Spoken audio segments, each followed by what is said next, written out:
figura de Juan Bautista. Este es el segundo domingo que meditamos sobre ella. La semana pasada veíamos a Juan invitándonos a evangelizar, a preparar el camino y a predicar en el desierto. Os hablaba de eso. Y ahora más bien cómo tenemos que hacer esa predicación, cómo tenemos que hacer esa evangelización.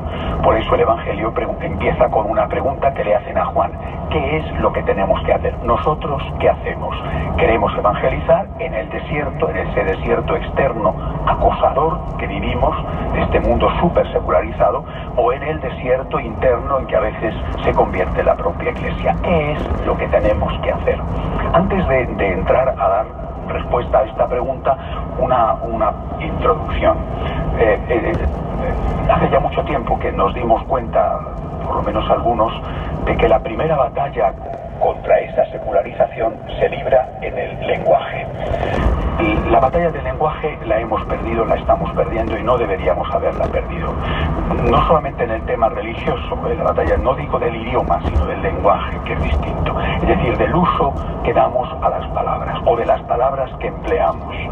La batalla del lenguaje la estamos perdiendo también, por ejemplo, en el campo nacional, es decir, en el campo de España se habla, algunos hablan de Estado, no hablan de patria, por ejemplo. Pero en el campo de la Iglesia hemos perdido la batalla del lenguaje cuando, os lo he dicho ya varias veces, nosotros no hablamos de esperanza, sino que hablamos de optimismo. Ya os he dicho varias veces, un católico no es optimista, un católico no es pesimista. Eso son valoraciones humanas. Tienes optimismo porque la bolsa sube, la bolsa baja, este gobernante hace esto, lo otro. Bueno, son motivos humanos. Un católico es una persona esperanzada. La esperanza es distinta del optimismo y, por supuesto, distinta del pesimismo. Nuestra esperanza, que es nuestra forma de afrontar el futuro, nuestra esperanza está puesta en Dios. Del mismo modo, estamos utilizando dentro de la Iglesia también una palabra que no es nuestra, que es un concepto que no es nuestro, perdiendo en la batalla del lenguaje. Me refiero a la palabra solidaridad. Es una palabra hermosa, refleja una virtud humana muy bella y me alegraría muchísimo que todos los hombres del mundo fueran solidarios. Ahora, época de Navidad, vivimos el bombardeo tradicional, más tradicional, ya que los belenes de los anuncios solidarios, con más o menos famosos saliendo o con más o menos escenas terribles de personas que en una parte u otra del mundo pasan mucha necesidad. Se nos exhorta a la solidaridad. Repito, virtud maravillosa, y las personas que son solidarias son personas excelentes. No tengo absolutamente nada en contra, y ojalá que hubiera más solidaridad y más personas solidarias, pero no es lo nuestro. Lo nuestro es la caridad, que es distinto. Lo mismo que lo nuestro no es el optimismo sino la esperanza, lo nuestro no es la solidaridad sino la caridad. ¿Y qué diferencia hay entre solidaridad y caridad? La solidaridad está basada en las necesidades del otro, por ejemplo, y también está basada en tu sensibilidad, en la sensibilidad que tú tienes ante esas necesidades. Eres una persona con un gran sentido humanitario, te duele ver los niños que no tienen para comer en África, te duele ver las víctimas de un terremoto, de lo que sea, ¿no? La situación espantosa de Venezuela, te duele ver un problema. Hay personas con una gran humanidad que le duele mucho y otras personas pues que francamente se encogen de hombros y dicen no va conmigo. Bueno, pero incluso las personas más solidarias, más humanitarias, con más corazón, tienen también sus límites. Llega un momento en el cual has hecho ya te quedas tranquilo o has dado un poquito o no quieres dar más. Hace muchos años, cuando nosotros los franciscanos de María empezamos enseguida a ir a trabajar a centros de la Iglesia como voluntarios. Desde el principio lo hemos hecho. Y mi sorpresa fue que en esos centros de monjas, la mayoría de ellos, nos decían que no querían voluntarios. ¿Y por qué no quieren ustedes voluntarios? Y nos dieron una explicación. Ustedes en general no son serios, no nos conocían a nosotros en general. ¿Por qué? Porque un día tengo 20 voluntarios y otro día no tengo ninguno. Y a los ancianos que tengo aquí o a los niños que tengo aquí tengo que darles de comer cada día y tengo que atenderles cada día. Y entonces si resulta que un día no sé qué hacer con los que vienen y otro día resulta que no tengo a nadie y pues tengo un problema. Prefiero, si a usted no le importa, que me dé dinero y yo contrato a 2 o 3, que eso los tengo fijos. Por dinero vas y por solidaridad vas o no vas. Depende del día, depende de si es fin de semana, de si es un puente, de si el cuerpo te lo pide. Hoy el cuerpo te pide pobre y vas, y hoy el cuerpo no te pide pobre y no vas, pero el pobre está siempre ahí. Quiero decir, repito, no toméis esto como una crítica a las personas solidarias, ojalá que hubiera muchísimos más y que es una virtud maravillosa, pero la caridad es otra cosa. Dicho esto, ahora vamos a hablar de lo que dice el Evangelio. Le preguntan, ¿qué tenemos que hacer? Y San Juan Bautista contesta, la caridad. Y da ejemplos. El que tiene comida, que la reparta. El que tiene ropa, que la reparta. Y también el cumplimiento de las obligaciones. A los publicanos, los recaudadores de impuestos, no recaudéis más de la cuenta para quedároslos. A los militares, tenéis armas, no hagáis extorsión con las armas. Cumple con tu deber y ayuda a las personas necesitadas. Ayudar o cumplir con el deber en muchas ocasiones siempre es difícil. Os decía la semana pasada, predicar en el desierto es muy difícil, siempre lo ha sido. Cuanto más difícil es lo que sea, cumplir tu obligación, dar una limosna, mantener tus votos matrimoniales o tus votos sacerdotales, cuanto más difícil es, más motivación tienes que tener. No es que sea imposible, es que tienes que tener más motivos, más fuerza para hacerlo.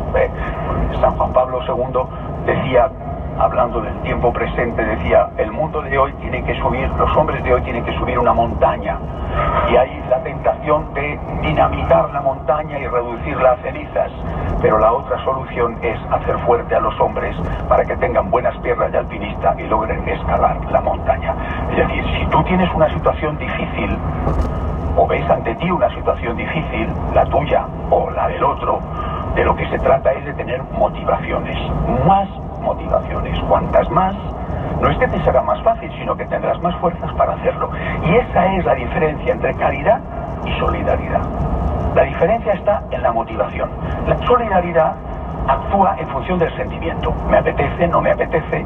El sentimiento es cambiante, es como aquel fragmento de la ópera, pero aplicado no a la mujer, sino al sentimiento. È la donna è mobile, qual fior al vento. No, la donna no sé si será móvil, cual fior al vento. El sentimiento es móvil, cual fior al vento. Un día te comes el mundo por esta persona y al día siguiente estás divorciándote de ella.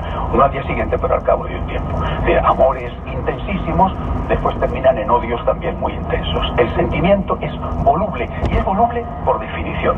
Tenemos que arraigarlo, y ahí está la caridad. Es decir, yo cuando me planteo cumplir con mi deber, o aceptar los problemas de mi vida, o ayudar a una persona, tengo un sentimiento, soy un ser humano igual que cualquiera, y a lo mejor mi nivel humanitario es elevado. Bueno, quizá no tanto como otros y quizá más que el de otros, pero no me lo planteo desde esa perspectiva. Me lo planteo siempre diciendo, ¿con quién tengo la deuda? Con esa persona, pero si no la conozco. Con aquel que vive en otro país, no sé quién es. ¿Con quién tengo la deuda? Con Cristo. Es con Cristo con quien tengo la deuda. Esto es la caridad. Señor, yo tengo que hacer esto por ti. Si quitamos la motivación religiosa de nuestras acciones, de las acciones corrientes, cumplir tus obligaciones, o de las acciones extraordinarias, dar limosna, estar al lado de una persona que lo necesita, defender al que no tiene voz, si quitamos la motivación religiosa, no solo nos quedamos al nivel de los demás, es que nos quedamos al nivel de los demás en todos los sentidos, es decir, en lo peor también que a veces tienen los demás, es decir, en lo peor que tenemos nosotros mismos. Cuando nosotros tenemos la motivación religiosa, por ti Jesús, es por ti que hago las cosas, es por agradecimiento a ti, porque tú has dado la vida por mí, tú me has abierto las puertas del cielo, tú has perdonado mis pecados, tú todos los días me miras con misericordia y con ternura. Señor, yo quiero hacer las cosas por ti. ¿Qué me apetece? Pues mejor. Más fácil. Que no me apetece. Hoy no tengo un buen día. Hoy por ejemplo, no iría a trabajar. Hoy, a lo mejor, robaría un poquito. Hoy diría una mentirita. Hoy, Señor, por ti no lo puedo hacer. Por amor a ti, por agradecimiento a ti. Suprimiendo la motivación religiosa, que es el gran bombardeo que llevamos desde hace décadas padeciendo, suprimiendo la motivación religiosa, lo que hacemos es dejar a la persona a expensas exclusivamente de sus sentimientos, o dicho de otra forma, de sus instintos, y sale lo que sale. En alguna persona no estará mal y en otra persona está francamente muy mal. Así que, ¿qué tenemos que hacer? Evangelizar. ¿Cómo evangelizamos? Con la caridad. con la caridad, no con la solidaridad. Evangelizamos con la caridad. Y la caridad significa obras de amor, obras con motivación, obras por Cristo.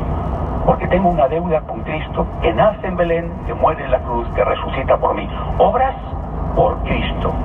Y esto genera no solamente un testimonio que fue la raíz de la expansión del cristianismo, cuando San Lucas, más o menos en el año 62-63, empieza a escribir su Evangelio y los Hechos de los Apóstoles, antes de la muerte de San Pablo, estando en Roma, cuando empieza a escribir, escribe no solo el Evangelio, sino escribe los Hechos a petición de los fieles de Roma, y empieza a escribir y empieza a dar testimonio de lo que está ocurriendo, los Hechos de los Apóstoles.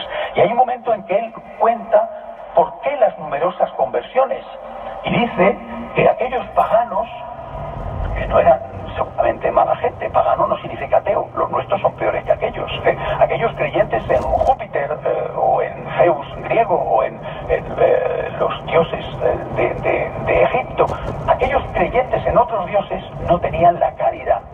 Oye, tendrían también su solidaridad, no iban a ser todos malísimos, eran seres humanos, tendrían solidaridad, no tenían caridad, porque la caridad era por Cristo.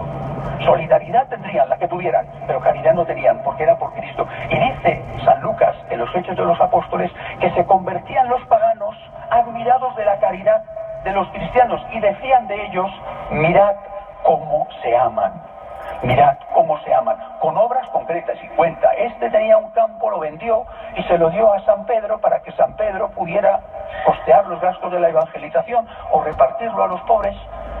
Es decir, el por Cristo atraía, sorprendía y generaba la causa de la evangelización. La gente se convertía porque veía el testimonio de la caridad. La caridad es siempre como una bomba atómica, la más potente bomba atómica. La bomba atómica, ya sabéis, la primera bomba atómica se hizo por la fisión nuclear, es decir, se rompe el núcleo y ese núcleo genera una energía que rompe otro núcleo, y al final la fisión, la energía generada por la ruptura de tantos núcleos genera esa espantosa, mortecina potencia que es la bomba atómica. Es igual la caridad, es otro tipo de bomba atómica. Tú te pones a hacer el bien y generas a tu lado bien. No sé si recordáis una película hace unos años que se llamaba Cadena de Favores, una preciosa película. Tú haces el bien y generas el bien, lo mismo que haces el mal y generas el mal. San Juan de la Cruz decía: donde no hay amor, pon amor y encontrarás amor.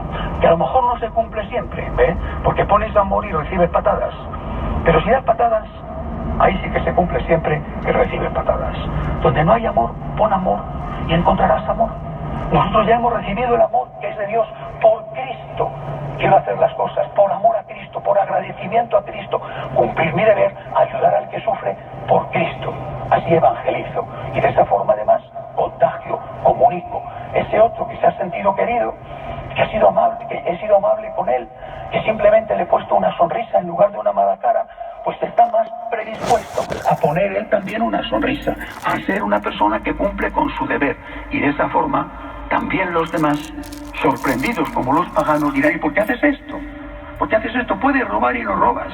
Puedes engañar a tu mujer y nadie se entera que estamos de viaje y no lo haces. ¿Pero por qué estás haciendo esto? ¿Por qué haces esto? Porque yo soy cristiano. Y dirán: mirad cómo se aman. Que así sea.